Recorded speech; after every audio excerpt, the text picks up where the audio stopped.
Another day, another basketball stories na naman ang pagkikwentuhan natin. At ngayon nga, yung balitang pagbabalik na ni LeBron James sa Los Angeles Lakers. At ang balitang pagbabalik na ni Steph Curry sa Golden State Warriors. Nagtapos na nga kahapon ang napakahirap na 5-game road trip ng Los Angeles Lakers sa pagkapanalo nila sa kanilang game laban sa Milwaukee Bucks. Kaya mukhang successful nga ang kanilang team sa kanilang napakahabang biyahe kung saan nagkaroon sila dito ng record na 3 wins at 2 losses. Hindi na masama para sa katulad na underman na lineup ng Los Angeles Lakers.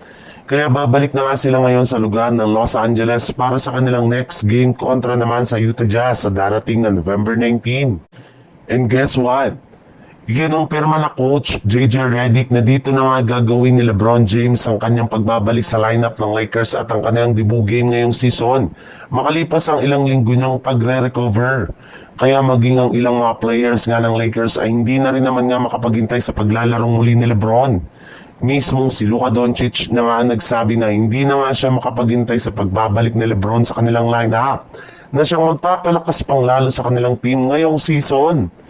Sa ibang balita naman, kagaya nga ng napag-usapan natin, kahit man nga hindi pa nakakapaglaro ni isa mang games si Seth Curry sa Golden State Warriors, ay agad na nga itong iniwave noong nakarang buwan.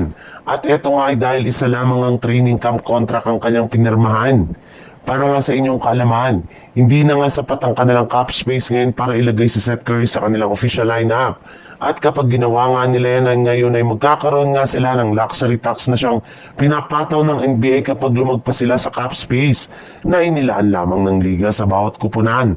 Pero hindi rin naman nga dapat mag-alala dito ang mga fans dahil nasa plano na nga noon pa na kunin ito muli sa katapusan ng Nobyembre kapag tumaas na at nanagdagan ng muli ang kanilang cap space ngayong season. And guess what? Ngayong buwan nga, mangyayari at inaasahan nga na pipirma si Seth Curry sa isang guaranteed na regular contract sa mga susunod na buwan na siyang magpapataas ng kanilang tsansa na makakuha ng kampyonato.